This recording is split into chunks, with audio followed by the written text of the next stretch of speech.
सुप्रभात बच्चों, मेरा नाम परमदीप कौर है। बच्चों, आज मैं आपको क्लास 7th की हिंदी ग्रामर की टेक्स्ट बुक की इसका टॉपिक है क्रिया। बच्चों, आज मैं आप लोगों को क्रिया के बारे में कुछ विशेष जानकारी मैं देने वाली हूँ। बच्चों, अपनी अपनी आप लोगों ने हिंदी टेक्स्ट बुक को यानी कि ग्रामर की टेक्स्ट बुक को खोल करके रखना है और पेंसिल के माध्यम से मैं जोन जोन से पॉइंट्स पे बच्चों डिस्कस करूँगी, उनको आप लोगों ने टिक मार्क लगाना है। आइए बच्चों, अब मैं आप लोगों को क्रिया से संबंधित कुछ जानकारी मैं देने जा रही हूँ। कहते हैं क्रिया का अर्थ। बच्चों, आपकी स्क्रीन के ऊपर भी इसका अर्थ आ चुका है। क्रिया का अर्थ होता है काम। बच्चों, अब इससे संबंधित कुछ उदाहरण भी बच्चों हैं जो आपकी स्क्रीन के ऊपर आ चुके हैं। पहले तो इसके अर्थ के बारे में हम लोगों ने जानकारी लेनी है। क्रिया का अर्थ यानी कि करना। कुछ क्रियाएं स्वयं होती हैं और कुछ क्रियाएं हम करते हैं। जैसे जो क्रियाएं स्वयं होती हैं वो उदाहरण के लिए जैसे हवा चल रही है, और कुछ क्रियाएं ऐसी होती हैं जो हम करते हैं, जैसे मैं खाना खाता हूँ। और भी क्रियाएं ऐसी, और भी उदाहरण ऐसे हैं जो क्रिया से संबंधित हैं, जैसे पक्षी आकाश में उड़ रहे हैं, तोता मिर्च खाता है। तोता कौन सी बच्चों क्रिया कर रहा है? वो खाने की क्रिया कर रहा है। तोता मिर्च खाता है। और बच्चों दूसरा एक भी उदाहरण है कि बारिश हो रही है। बारिश हो रही है, हो रही की कौन सी क्रिया है? बारिश की, यानी कि वर्षा या बारिश हो रही है। बच्चा कौन सी क्रिया कर रहा है? यानी कि बच्चा दौड़ता है, यानी कि बच्चा दौड़ने की क्रिया को कर रहा है। ये जितने भी बच्चों उदाहरण हैं इन वाक्यों में उड़ रहे हैं, बारिश हो रही है, चल रहा है, जितने भी है हल चल रहा है, इन पदों में किसी न किसी क्रिया के होने का पता चलता है।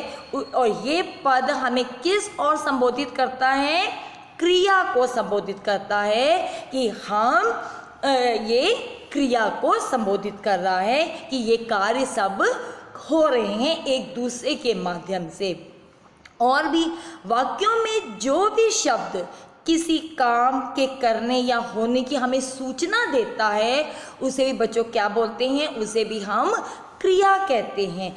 और क्रिया शब्द अविकारिक होते हैं। इनके बहुत से रूप होते हैं, जैसे कर्ता के लिए लिंग, वचन, पुरुष, कारण। ये जितने भी बच्चों शब्द हैं किससे संबंधित हैं? ये क्रिया से संबंधित हैं। आशा करती हूँ कि आपको क्रिया का अर्थ समझ में आ गया होगा। अब बच्चों, आपकी स्क्रीन के ऊपर इससे संबंधित कुछ ऐसे शब्द हैं जिसके बारे में मैं आपको जानकारी देने रही हूँ। जैसे है बच्चों आपकी स्क्रीन के ऊपर अब आ गया है कर्ता। अब कर्ता का बच्चों अर्थ क्या है? काम करने वाले को हम क्या बोलते हैं? कर्ता कहते हैं। जैसे आपकी बच्चों स्क्रीन के ऊपर भी है कि अभिषेक बर्गर खाता है। अभिषेक क्या कर रहा है? कौन सा काम कर रहा है? बर्गर खाने की वो क्रिया कर रहा है। तो अभिषेक यहाँ पर क्या हो जाएगा? कर्ता हो जाएगा। कर्ता के माध्यम से कौन सी क्रिया हो रही है? बर्गर खाने की क्रिया हो रही है। बच्चों समझ में आया बच्चा? अब बच्चों नेक्स्ट पॉइंट यानी कि नेक्स्ट शब्द है आपकी बच्चों स्क्रीन के ऊपर भी आ चुका है। दूसरा है कर्म। कि अब कर्म का अर्थ है कि कर्ता जो भी काम करता है उसे हम क्या बोलते हैं? कर्म कहते हैं। उदाहरण के लिए बच्चों आपकी स्क्रीन के ऊपर भी आ चुका है कि अभिषेक बर्गर खाता है। अभिषेक क्या हो गया? कर्ता। बर्गर क्या हो गया? कर्म। खाता हो गया क्रिया। यानी कि कर्ता है अभिषेक, कर्म है बर्गर और क्रिया क्या है? खाता। यानी कि अभिषेक बर्गर खाता है, यानी कि कौन सी क्रिया कर रहा है? खाने की क्रिया को कर रहा है। आशा करती हूँ ये पॉइंट भी आपको समझ में आ गया होगा। अब बच्चों आपकी स्क्रीन के ऊपर क्रिया के भेद आ चुके हैं। बच्चों क्रिया के कितने भेद होते हैं? क्रिया के 2 भेद होते हैं। पहला भेद होता है सकर्मक क्रिया और दूसरा होता है अकर्मक क्रिया। अब बच्चों इसके बारे में भी मैं आपको जानकारी दूंगी कि इन दोनों को जो 2 भेद हैं उनके अर्थ क्या हैं। अब बच्चों आपकी स्क्रीन के ऊपर आ गया है सकर्मक क्रिया। अब बच्चों मैं इसका मतलब समझाऊंगी आप लोगों को। आपकी स्क्रीन के ऊपर भी बच्चों आ चुका है। स का मतलब होता है साथ और कर्मक का मतलब होता है कर्म के साथ किया गया काम, यानी कि कर्म के साथ किया गया क्रिया को हम क्या बोलते हैं? सकर्मक क्रिया कहते हैं। बच्चों इसके उदाहरण भी इस प्रकार हैं। जतिन सेब खाता है, तो जतिन क्या हो गया? कर्ता। सेब क्या हो गया? कर्म। और खाता क्या हो गया? क्रिया, यानी कि जतिन सेब खाता है। अब बच्चों अब इसका दूसरा उदाहरण देखिए। माँ पत्र लिखती है।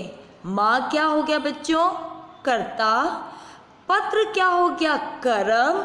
और लिखने का क्या है? क्रिया। मतलब कि माँ पत्र लिखती है, तो इसका मतलब कर्ता पत्र कर्म और लिखने की क्रिया को कर रही है। इस बच्चों इनके उदाहरणों को क्या बोलेंगे? सकर्मक क्रिया कहते हैं। बच्चों सकर्मक क्रिया के और भी बच्चों उदाहरण हैं। जैसे वाक्य में जिन क्रिया शब्दों को कर्म की अपेक्षा होती है उन्हें हम क्या बोलते हैं? सकर्मक क्रिया होती है। जैसे इनके बच्चों और भी उदाहरण हैं। जैसे गरिमा पुस्तक पढ़ रही है, तो क्या हो जाएगा? पुस्तक क्या हो जाएगा? कर्म। और पढ़ रही है मतलब सकर्मक क्रिया। अब बच्चों उसके आगे का उदाहरण देखिए। रवि सेब खा रहा है, यानी कि रवि क्या हो ये सेब क्या हो गया? कर्म। और खा रहा है मतलब सकर्मक क्रिया। अब तीसरा बच्चों देखिए उदाहरण। माली पौधों को सींच रहा है, तो माली पौधों को, पौधे जो हो गया वो कर्म हो गया और सींच रहा है सकर्मक क्रिया हो गया। अब बच्चों उसका आखिरी उदाहरण देखिए। मैं पत्र लिखता हूँ, तो पत्र क्या हो जाएगा? कर्म। और लिखता हो गया सकर्मक क्रिया। बच्चों इतनी बात आपको समझ में आ गई होगी, आशा करती हूँ। बच्चों अब आपकी स्क्रीन के ऊपर आ चुका है सकर्मक क्रिया की पहचान। उसे हम कैसे पहचान सकते हैं? कहते हैं वाक्य पढ़ने के बाद क्या अगर कोई प्रश्न पूछता है तो अगर उसका जवाब या उत्तर हमें तुरंत मिल जाता है तो उसे बच्चों हम क्या बोलते हैं? सकर्मक क्रिया बोलते हैं। जैसे उदाहरण के लिए बच्चा दूध पी रहा है। अब किसने भी प्रश्न पूछा बच्चा क्या पी रहा है, तो अगर उत्तर तुरंत मिल गया कि बच्चा दूध पी रहा है तो बच्चों उसका क्या मतलब हो जाएगा? यानी कि वो क्रिया कौन सी कहलाएगी? सकर्मक क्रिया कहलाएगी। उसकी पहचान कराएगी कि उसका जो हमने प्रश्न पूछा था उसका उत्तर हमें तुरंत के तुरंत मिल गया। उसे बोलते हैं सकर्मक क्रिया बोलते हैं या उसकी पहचान बोलते हैं। बच्चों इससे संबंधित भी मैं कुछ जानकारी आपको और देना चाह रही हूँ कि क्रिया का मूल रूप होता है धातु भी कहलाता है। जैसे पढ़, लिख, जा, देख, जितने भी ये शब्द हैं वो बच्चों किसके अंतर्गत आते हैं? धातु के साथ कुछ जोड़ करके क्रिया के सामान्य रूप को बताए जाते हैं। जैसे उदाहरण के लिए बोल। अब बोल प्लस ना, जो जितने भी बच्चों धातु जो ये शब्द होते हैं उसके साथ अगर हम ना जोड़ दिया जाता है ना, तो उसका पूरा हमें शब्द बना लेते हैं। जैसे बोल प्लस ना, तो अर्थात बोलना। अब जैसे हंस, हंस प्लस ना, तो इसका पूरा शब्द क्या बन जाएगा? हंसना। अब जैसे तीसरा उदाहरण है बच्चों, जैसे पढ़। अब पढ़ प्लस ना, तो पूरा शब्द क्या बन जाएगा? पढ़ना। अब जैसे अब लास्ट उदाहरण देखिए, ग गा, तो गा प्लस ना, तो पूरा शब्द क्या बच जाएगा, गाना। इन शब्दों के साथ अगर ना को जोड़ दिया जाता है तो ये क्रिया का मूल रूप क्या बन जाता है, धातु का रूप बन जाता है।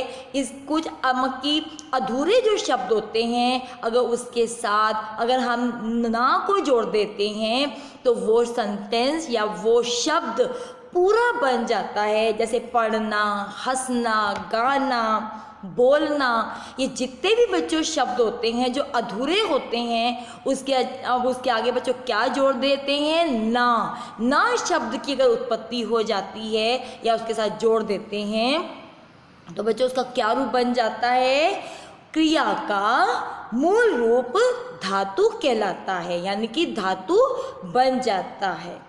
आशा करती हूँ कि आपको समझ में आ गया होगा। बच्चों अब आपकी स्क्रीन के ऊपर अब दूसरा भेद आ जाता है अकर्मक क्रिया का। बच्चों इसका मतलब होता है, इसका जो डेफिनेशन है या इसका जो अर्थ है वो है आ का मतलब होता है बिना, और कर्मक का मतलब होता है कि कर्म के बिना, मतलब बिना कर्म किए, मतलब कर्म के बिना। अब उसका उदाहरण बच्चों इस प्रकार है कि जतिन दौड़ रहा है।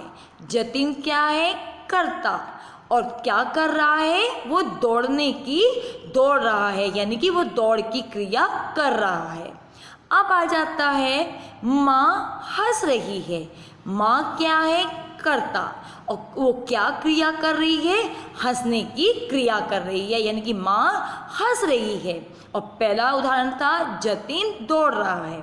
और बच्चों इसके बारे में भी कि अकर्मक जो क्रिया है वो वाक्य में जिन क्रियाओं को कर्म की अपेक्षा नहीं होती है, या किसी का भी उनको सपोर्ट की ज़रूरत नहीं होती है, या किसी का भी उनको साथ की नहीं ज़रूरत होती है, उसे क्या बोलते हैं, अकर्मक क्रिया कहलाती है। जैसे बच्चा रोता है, गाड़ी चल रही है या गाड़ी आ रही है, पक्षी उड़ रहे हैं, बच्चे हंस रहे हैं या बच्चा रो रहा है। ये जितने भी उपयुक्त वाक्यों में कोई कर्म नहीं किया जा रहा, उन वाक्यों को बच्चों हम क्या बोलते हैं, क्रिया का अकर्मक क्रिया का बोध होता है। उसमें हमें किसी का भी हस्तक्षेप हम नहीं कर सकते, क्योंकि किसी का भी बोध नहीं हो रहा है। गाड़ी आ रही है, इसमें भी बच्चों किसी का भी कोई सिग्नल नहीं मिल रहा, कोई कुछ नहीं। जैसे बच्चे हंस रहे हैं, पक्षी उड़ रहे हैं, तो इसमें कोई भी वाक्यों में कोई कर्म नहीं है। इन वाक्यों में कोई भी ऐसी क्रियाएं नहीं हैं, इसलिए इसे क्या बच्चों बोलते हैं, अकर्मक क्रियाएं कहते हैं। आशा करती हूँ कि ये भी आपको समझ में आ गया होगा। अब बच्चों आपकी स्क्रीन के ऊपर अकर्मक क्रिया की पहचान आई है कि हम उसे कैसे पहचान सकते हैं कि ये क्रिया अकर्मक क्रिया है। कहते हैं वाक्य पढ़ने के बाद अगर हम किसी से कोई भी प्रश्न पूछते हैं, अगर उसका हमें जवाब नहीं मिलता, तुरंत जवाब नहीं मिलता, तो बच्चों उसे हम क्या बोलते हैं, अकर्मक क्रिया कहते हैं। जैसे अब बच्चा रो रहा है, अगर मैंने उससे कुछ भी पूछा, आगे से मुझे उसका तुरंत उत्तर नहीं मिलता है या तुरंत मेरे को जवाब नहीं मिलता है, तो बच्चों यहाँ पर कौन सी क्रिया हो जाएगी, अकर्मक क्रिया की पहचान को संबोधित करते हैं कि यहाँ पर किसी की भी कोई भी क्रिया नहीं हो रही है और हमें कोई भी जवाब नहीं मिल रहा है, तो उसका मतलब यही हो गया कि ये कौन सी बच्चों क्रिया है, अकर्मक क्रिया है, जिसे हमें कोई भी जानकारी नहीं मिल रही है। बच्चों ये तो हो गया उनके उदाहरण थे। अब बच्चों दो ऐसे प्रमुख उदाहरण हैं या दो ऐसे मुख्य कर्म के अनुसार भी क्रियाएं चलती हैं जिसका आपके को बताना बहुत ज़रूरी है कि क्रिया मुख्य कर्म के अनुसार भी चलती है या होती है। पहला है ये प्रेरणात्मक क्रिया और दूसरा है पूर्वकालीन क्रिया। बच्चों अब इसके बारे में भी मैं आपको पूरी जानकारी मैं देती हूँ।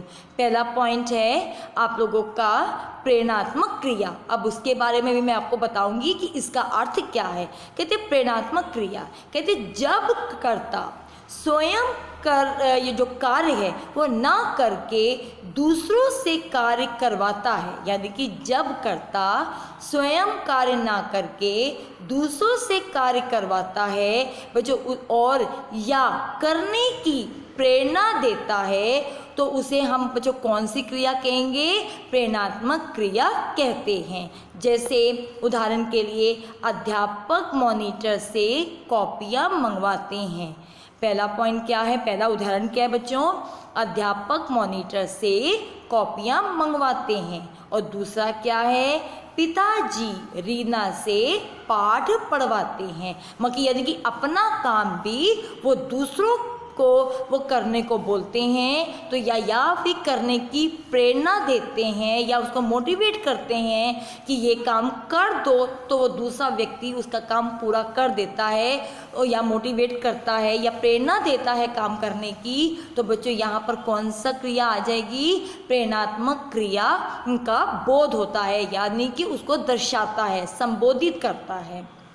तो उदाहरण ये जो उपयुक्त वाक्यों में और अध्यापक स्वयं कॉपियाँ ना लेकर के मॉनिटर से जो मंगवाते हैं और पिताजी स्वयं पाठ ना पढ़ करके रीना से पाठ पढ़वाते हैं, अर्थात ये प्रेरणा जो अर्थ है वो क्या आता है? वो क्रिया को संबोधित करता है, प्रेरणात्मक क्रिया को संबोधित करता है।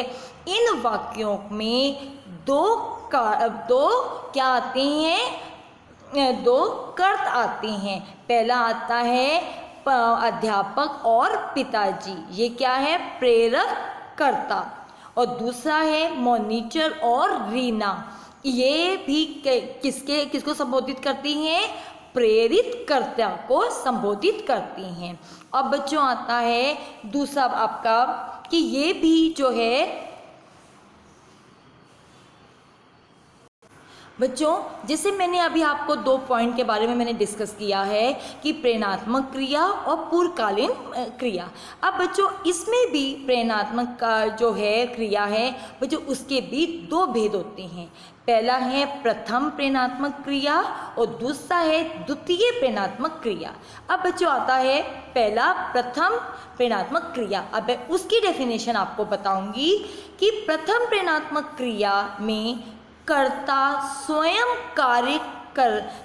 कार्य करने में सम्मिलित होता है, यानी कि प्रथम प्रेरणा क्रिया में स्वयं जो कर्ता होता है वो स्वयं कार्य को करने में सम्मिलित होता है, उसे हम क्या बोलते हैं? प्रथम प्रेरणात्मक क्रिया को हम दर्शाते हैं। जैसे माँ परिवार के लिए खाना बनाती हैं, यानी कि माँ पूरे परिवार के लिए क्या बनाती हैं?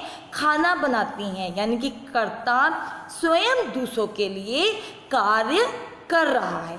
अब बच्चों आता है द्वितीय प्रेरणात्मक क्रिया। कहते हैं द्वितीय प्रेरणात्मक क्रिया में कर्ता स्वयं कार्य ना करके दूसरों को कार्य करने में प्रेरित करता है, उन्हें हम बच्चों क्या बोलते हैं? द्वितीय प्रेरणात्मक कार्य या क्रिया कहते हैं। जैसे माँ बच्चे से प्रणाम करवाती हैं, माँ बच्चे से प्रणाम करवाती हैं। तो बच्चों ये क्या किसको संबोधित कर रहा है? दूसरी प्रेरणात्मक क्रिया को संबोधित कर रहा है। और ये जो है प्रेरणात्मक क्रिया भी किसके अंतर्गत आ जाती है? सकर्मक क्रिया के अंतर्गत आ जाती है। और ये भी दोनों उसकी पहचान में उसकी सहायता करते हैं या उसकी रक्षा करते हैं या उसको संबोधित करते हैं।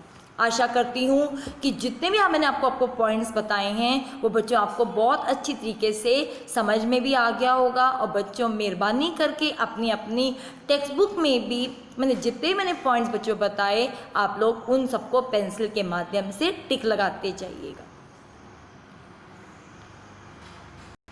अब बच्चों मैंने आपको पहला पॉइंट बच्चों बता दिया था। अब बच्चों दूसरा पॉइंट अब बच्चों दूसरा पॉइंट आता है पूर्वकालीन क्रिया। अब बच्चों इसके बारे में भी मैं आपसे चर्चा करूंगी कि किसी वाक्य में मुख्य क्रिया से पहले होने वाली क्रिया क्या कहलाती है, पूर्वकालीन क्रिया कहलाती है। जैसे उदाहरण के लिए पिताजी तैयार होकर दफ्तर गए। पिताजी तैयार होकर कहाँ गए, दफ्तर गए। दूसरा उदाहरण है माताजी दिल्ली पहुंचकर फ़ोन किया। माताजी ने दिल्ली पहुंचकर फ़ोन किया। बच्चों ये जो उदाहरण है उपयुक्त वाक्यों में दफ्तर गए, फ़ोन किया, जो मुख्य जो क्रियाएं हैं और इन मुख्य क्रियाओं से पहले तैयार होकर और पहुंचकर जो क्रियाएं होती हैं या हो चुकी हैं उसके पहले से ही हमें सूचना दी जाती है, उसे हम बच्चों क्या बोलेंगे कि पूर्वकालीन क्रिया के बारे को वो हमें संबोधित कर रहे हैं। और ये बहुत सी बच्चों ऐसी भी हमें जानकारियां हैं जिसे हमें मालूम होनी चाहिए। अब बच्चों आता है संयुक्त क्रिया। अब बच्चों इसका भी बच्चों बहुत बड़ा योगदान है कि संयुक्त क्रिया, वो भी बच्चों मैं आपको बताती हूँ कि उसका मतलब क्या होता है कि जिन वाक्यों की एक से अधिक क्रियाएं मिलकर ही कार्य को पूर्ण करते हैं उन्हें बच्चों हम क्या बोलते हैं, संयुक्त क्रिया को संबोधित करता है। ऐसे वाक्यों को क्या बोलते हैं, क्रिया को संयुक्त क्रिया कहते हैं। जैसे उदाहरण के लिए रोटियां बना दी, हमने रोटियां बना दी। दूसरा है रोहन बाजार से आ गया। उपयुक्त वाक्यों में एक से अधिक क्रियाएं जो हैं जैसे बना, दी, आ, गया, जितने भी ये शब्द हैं ये क्रियाएं मिल करके एक ही कार्य को पूर्ण करती हैं, उन्हें बच्चों हम क्या बोलते हैं, संयुक्त क्रियाएं कहते हैं। और बच्चों अब ये बहुत खास जो क्रिया है जो मैं आपके सामने अब उसका पॉइंट रखने वाली हूँ, इसका है नाम धातु क्रियाएं। नाम धातु क्रियाएं जैसे संज्ञा, सर्वनाम, विशेषण और जितने भी ये शब्दों से बनने वाली जो क्रियाएं हैं बच्चों ये किसको संबोधित करती हैं, नाम धातु क्रियाओं को संबोधित करती हैं। जैसे उदाहरण के लिए दो औरतें खड़े होकर बातें कर रही हैं। पहला उदाहरण क्या है, दो औरतें खड़े होकर बातें कर रही हैं। दूसरा उदाहरण है रोहन आइसक्रीम दिखाकर ललचाकर खा रहा है। रोहन आइसक्रीम दिखाकर ललचाकर खा रहा है, यानी कि दूसरों को दिखा कर यानी कि दूसरे लोग ललचा रहे हैं क्योंकि रोहन दूसरों को आइसक्रीम दिखाकर खुद खा रहा है। उपयुक्त वाक्यों में बोलना, ललचाना, ये जितनी भी क्रियाएं हैं वो सब बच्चों किसके अंतर्गत आ जाती हैं, संज्ञा और विशेषण के भी अंतर्गत आ जाती हैं। और इनको हम क्या संबोधित करते हैं, ये नाम धातु को संबोधित क्रियाएं हैं और इसको हम क्या बोलते हैं, नाम धातु क्रियाएं कहलाती हैं। बच्चों अब मैं इस लेसन से या पाठ से संबंधित आपको मैं गृह कार्य दे रही हूँ। बच्चों आप लोगों ने ये जो आपकी जो स्क्रीन के ऊपर जो आ गया है गृह कार्य का, बच्चों आप लोगों ने हिंदी ग्रामर की नोटबुक में भी लिखना है और टेक्स्ट बुक में भी इसको बच्चों सॉल्व करना है। बच्चों पहला आपका जो गृह कार्य है उसका प्रश्न आपकी स्क्रीन के ऊपर आ चुका है। पहला बच्चों देखिए ध्यान से कि निम्नलिखित वाक्यों में क्रिया को रेखांकित कीजिए और कर्म और कर्ता को छांट करके इसमें लिखिए। बच्चों आपकी स्क्रीन के ऊपर आ चुका है, देखिए एक तरफ लिखा हुआ है कर्ता, दूसरी तरफ लिखा हुआ है कर्म। एक उदाहरण में बच्चों मैं आपको बता देती हूँ, बाकी के 5 प्रश्न के आपने आंसर्स खुद ही लिखने हैं। पहला क्या है, उदाहरण क्या है, मीरा एक तारा बजा रही है। तो बच्चों एक तरफ है कर्ता, दूसरी तरफ है कर्म। कर्ता में आएगा मीरा और कर्म में आएगा एक तारा, क्योंकि आप लोगों को इसमें रेखांकित करना है, यानी कि अंडरलाइन करनी है। और कर्ता और कर्म का आप लोगों ने उन शब्दों में से छांट करके कि कौन सा कर्ता शब्द है और कौन सा कर्म शब्द है, ये उसके आगे लिखना है। बच्चों दूसरा और तीसरा प्रश्न भी बच्चों आपकी स्क्रीन के ऊपर आ चुका है। दूसरा है निम्नलिखित धातुओं से क्रिया शब्द बनाइए। बच्चों आपकी स्क्रीन के ऊपर आ चुका है इसके, और मैंने इसके बच्चों आंसर्स भी आपको दे दिए हैं ताकि आपको बच्चों कोई प्रॉब्लम नहीं होगी सॉल्व करने के लिए अपनी टेक्स्ट बुक में। और बच्चों तीसरा भी आपके स्क्रीन के ऊपर है कि निम्नलिखित शब्दों से नाम धातु जो क्रियाएं बनाइए। बच्चों इसके भी मैंने आपको आंसर्स दे दिए हैं, और मैं आशा करती हूँ कि आपको कोई भी प्रॉब्लम नहीं होगी अपनी टेक्स्ट बुक में इसको सॉल्व करने के लिए, टेक्स्ट बुक में भी और हिंदी ग्रामर की नोटबुक में भी। बच्चों अब आपकी स्क्रीन के ऊपर दो प्रश्न आपके और आ चुके हैं कि निम्नलिखित प्रेरणात्मक क्रिया रूप का वाक्यों में प्रयोग कीजिए। बच्चों इसके भी आपके 4 क्वेश्चंस आपकी स्क्रीन के ऊपर आ चुके हैं। इसके आप लोगों ने शब्दों को वाक्यों में प्रयोग करने हैं, इसको भी आप लोगों ने बहुत अच्छी तरीके से करने हैं।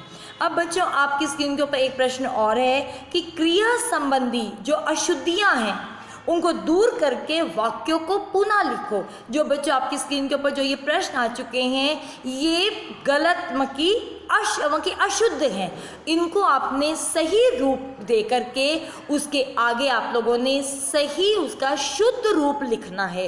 ये अशुद्ध वाक्य हैं, इसको आपने शुद्ध रूप करके उसके आगे लिखने हैं। अब बच्चों अंतिम जो प्रश्न है आपका गृह कार्य यानी कि होमवर्क, वो भी बच्चों आपकी स्क्रीन के ऊपर आ चुका है कि सही विकल्प का चुनाव कीजिए। यानी कि बच्चों ये प्रश्न आपके स्क्रीन के ऊपर आ चुके हैं। एक प्रश्न के 4 ऑप्शंस हैं। बच्चों जो प्रश्न का आपको आंसर बिल्कुल सही होगा उसके आगे आप लोगों ने टिक का निशान लगाना है, और यही आप लोगों ने अपनी टेक्स्ट बुक में भी करना है और यही आप लोगों ने अपने नोटबुक में भी करना है, हिंदी ग्रामर की नोटबुक में। बच्चों आशा करती हूँ कि आज आपको ये टॉपिक आपको समझ में आ गया होगा। बच्चों अगर कोई भी असुविधा है तो मुझे मेल के थ्रू बताइएगा ताकि मैं आपकी प्रॉब्लम्स को सॉल्व कर सकूं। बच्चों खुद भी सुरक्षित रहिए, अपने घर वालों को भी सुरक्षित रखिए और अपने हाथों को भी सैनिटाइज़र के साथ अपना सेफ रखिए और किसी भी अनजान चीज़ को हाथ मत लगाइए। धन्यवाद बच्चों, कल मिलते हैं। बाय बच्चों।